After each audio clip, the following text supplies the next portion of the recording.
Hello guys, welcome back to study studio. आज का topic मैं लेके आई हूँ नॉर्थ अमेरिका का मैप। आज हम इस मैप के अंदर कुछ बेसिक चीज़ें सीखेंगे और फिर हम धीरे धीरे करके कुछ एडवांस चीज़ें सीखेंगे। Stay tune for more updates. So ये आप जो सामने स्क्रीन पे देख रहे हो, ये है हमारा मैप नॉर्थ अमेरिका का। As you know, north America India का थर्ड लार्जेस्ट कॉन्टिनेंट है। फर्स्ट कौन सा है? एशिया। सेकंड कौन सा है? अफ्रीका। ओके, देन सबसे पहले हम देख लेते हैं ये सराउंडेड बाय किससे है। सराउंडेड बाय कौन कौन से ओशियन से है। तो अगर आप नॉर्थ अमेरिका के ऊपर देखोगे, नॉर्थ अमेरिका के ऊपर अगर आप देखते हो तो आर्कटिक ओशन मिलेगा आपको।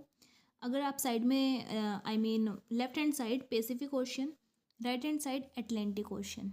ओके, अब हम इसका एक बार मेजर जो कंट्रीज़ हैं इसके अंदर वो देख लेते हैं।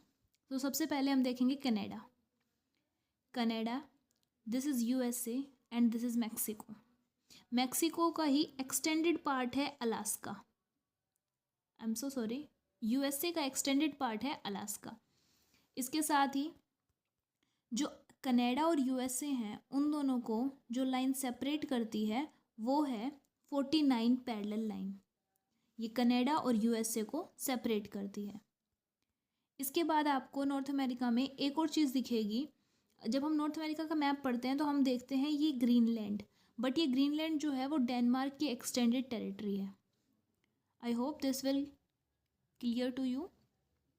इसके बाद हम देखते हैं, हमने न्यूज़ में काफ़ी बार सुना है कि कई बार न्यूज़ वाले बोलते हैं मिडल अमेरिका, सेंट्रल अमेरिका। तो ये क्या है? सबसे पहले हम मिडल अमेरिका देख लेते हैं। मिडल अमेरिका जो है वो मैक्सिको, मिडल अमेरिका जो मैक्सिको प्लस जो 7 कंट्रीज़ हैं हमारी, जो ये वाली कंट्रीज़ हैं। तो जो ये 7 कंट्रीज़ हैं उनका नाम मैंने यहाँ पे मेंशन कर रखा है, आप देख सकते हैं। सबसे पहले मैं आपको दिखा देती हूँ ये किस तरीके से है। यहाँ पे मैंने नंबरिंग कर रखी है 1 2 3 4 5 6 7। ठीक है, आप यहाँ पे क्या करिए, इसका एक ट्रिक है। जो आपको राइट हैंड साइड में दिख रहे हैं number 2 4 and 6, right hand side में है 1 5 और 3 और साथ में 7 भी। ठीक है, तो हम इसको याद कर लेते हैं कैसे कैसे हैं। यहाँ पे फर्स्ट है बेलिज, सेकंड है ग्वाटेमाला, थर्ड है होंडुरस, उसके बाद एल सल्वाडोर, निकारागुआ, उसके बाद है हमारा Puerto Rico plus Panama. Okay, इनको याद करने का तरीका, इनको याद करने का तरीका क्या है? बीजी, हैन, कोस्टा, पनामा। लाइक बीजी को हैन पसंद थी, उन्हें बेचनी थी कहाँ पे? पनामा में, जिसका कॉस्ट अच्छा मिलता। तो आप ऐसे याद रखिए, बीजी, बी जी, हैन, उसके बाद कोस्टा एंड पनामा। ठीक है, ये एक ट्रिक है। बी से Belize, Guatemala, Honduras, El Salvador, Nicaragua, Costa Rica और पनामा। इससे आपको ये 7 कंट्रीज़ याद हो जाएंगे।